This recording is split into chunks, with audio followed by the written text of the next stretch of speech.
So I'm going to go ahead and explain how to play Domination in Call of Duty Black Ops 4. I went ahead and already did another video on how to play Hardpoint. A lot of you guys really like that. If you guys enjoy this one, please remember to hit the like button if you learn anything. Want to find your way back because you're looking to improve at Call of Duty?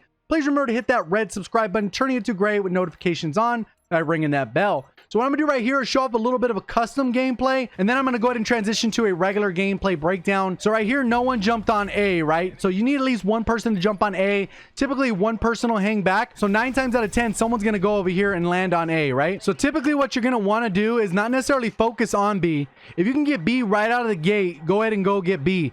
But the key is what you wanna do is go ahead and try and keep people off of B. So right there, keeping them off. Let's go ahead and come around, get some easy kills. These are obviously bots. I got a Hellstorm to clear the OBJ. Guy coming through. All right, so now my teammates are able to jump on. That's what you kind of do, and create a buffer so people can't just run and get to the OBJ whenever they want. But pretty much what I'm doing is reading the spawns, and I'm not trying to capture C. A lot of times you get that random teammate that wants to capture C, and that just ruins the spawns pretty much all the time. So all you do is go ahead and go up. You could even secure this building if you wanted. Just don't go all the way in there because then you're going to flip the spawn. And this will make it a little bit easier for your teammates to move around the map. There is a guy creeping around over there. And then pretty much I'm going to be able to take people out of spawn and control the match. That guy's over there. I'll call on my sniper's nest. That'll help me out with a little bit of air support. And you can see that the spawns aren't flipping. All my teammates are sitting on B, so there's no chance there. But you do usually have some random dude trying to flip the spawn. You tried, bro. All we're doing is locking down the area. Sniper's nest is going to help. We don't want to capture C at all. So look at what happens as soon as I grab the OBJ. Guys probably coming from the backside or on that backside. Yep, there they go. But watch the spawns are going to get weird now. I'm going to push through here. We went and captured C. Watch how weird it gets. He's going for C. See how we're losing Alpha now? See how we're losing Alpha? See how that worked? You automatically cap C, and it automatically flips the spawns. But you can see how that plays out pretty easily. So now we're going to use those different tactics in a regular match. You can see right here, I'm making sure that we capture C. I'm making sure that that teammate's going to stand there so I can push up, and then hopefully get a flank on B so that my teammates can push up. One downside with this particular lobby is I actually had 2 or 3 teammates that were completely AFK.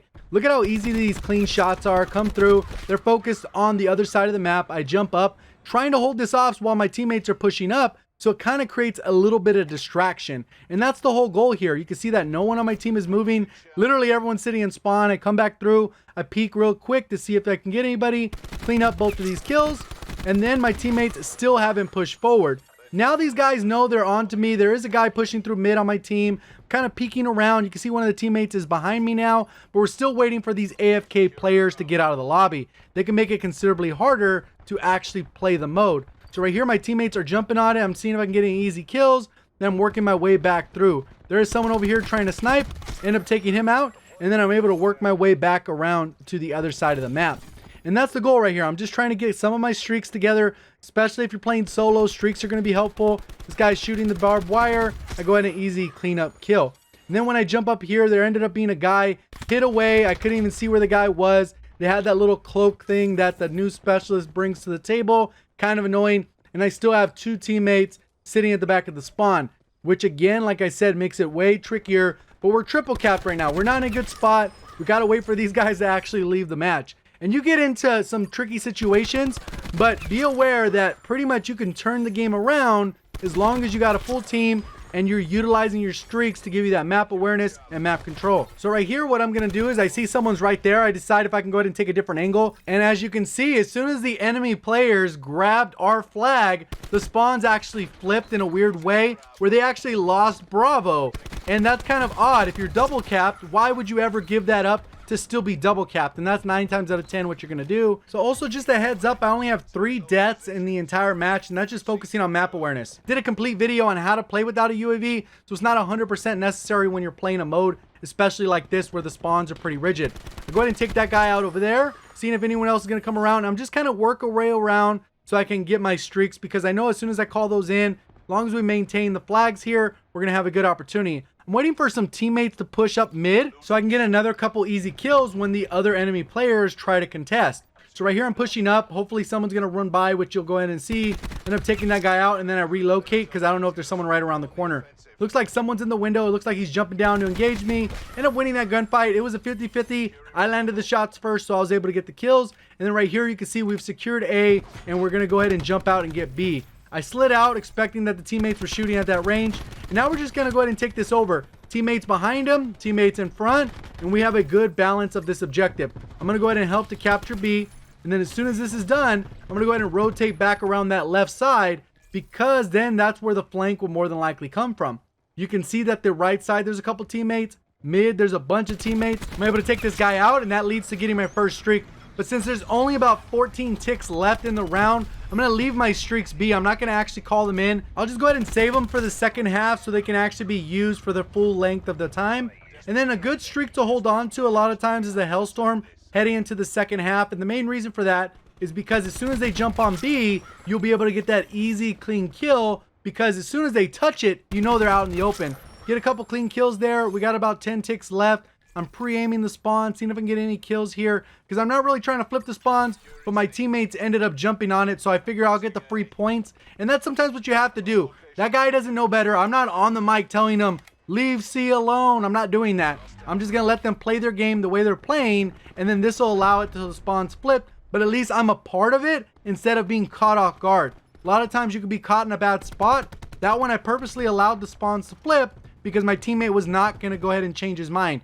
Second we capture C, spawns flip, enemy grabs A, so it's kind of a waste of time. And the other part with that is we're actually giving the enemy team a bunch of points when they capture and flip the spawns. They're going to go ahead and get another capture point instead of just holding on to that one. So that's just free points for them. And you can see we didn't really get anything out of it. But the match is starting to get a lot closer. I'm getting closer to my streaks, which will allow us to go ahead and just steamroll in the second half. And so far, just playing a little bit slow, calm, cool, collected.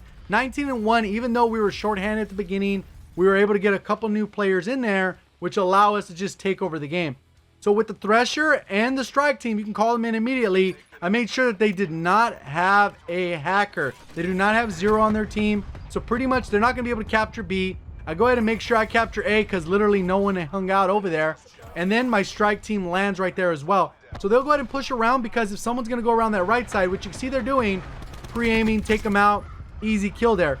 And I've said it before and I'm going to say it again, streaks are pretty essential, especially if you're a solo player, just because your teammates are not capable of doing what they need to do or what you need them to do to actually win matches. And obviously since I have the Thresher, people start leaving the match and then it just ends up getting out of hand. So right here I'm just kind of holding down B. I'm on B because no one else is there. And then I'll work my way around this left side. What inevitably happens sometimes with streaks is you make it too easy for your team to just capture the objective. And you can see that my teammate jumped on there. And I'm pre-aiming because I expected at least one person, but I did not expect 2. So I kind of got caught off guard as that guy jumped out. I couldn't really take out both of them with the time to kill the way that it is. So I'm coming around this left side again. You can see that we're starting to regain the lead. We continue to have solid A and B control. This guy's trying to run away from my Strike team. Ends up being one shot. My teammate's triple capping here, and he's committed to it, so I'm going to go and jump on it. It's the same guy who did that in the first part, and now you're going to see that they're going to start spawning over on the A side and potentially try and grab A. And that's what's happening. It kind of just is so predictable. It's kind of dumb how predictable it is. It's just the way that it works within the game. They go ahead and get a solid capture of A, and now I'm posted up thinking that they're going to run out through this side. And that's pretty much what you want to do, is kind of lock it down. Obviously, you're going to have to deal with those dumb teammates, but if you get those teammates that are way less aggressive and aren't about, look at the guy's capping it again. He's just getting his points. I don't know what the heck he's doing, but I'm going to go ahead and support him, take the 100 score, whatever the case is, and work my way back, because now, again, they're going to go ahead and start capturing C. And it's just common sense, but people do not understand how that works. It's unfortunate, but that's just pretty much how it goes. So I take that guy out, and I skipped ahead just a little bit so you can see where we have the lead. There is some guy back over here on the head glitch, and I'm going to work my way around, but we have solid A-B control. Teammates have started getting in their streaks. The guy has the drone squad. It's Pretty nice when they don't have a 0. That makes the job way easier.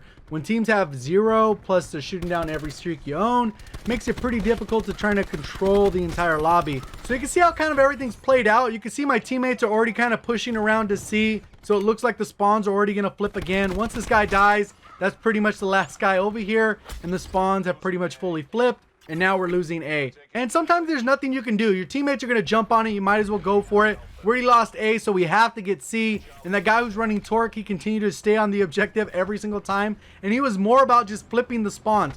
I don't think there's a capture contract or anything like that, but it seemed like that's what that guy was trying to do.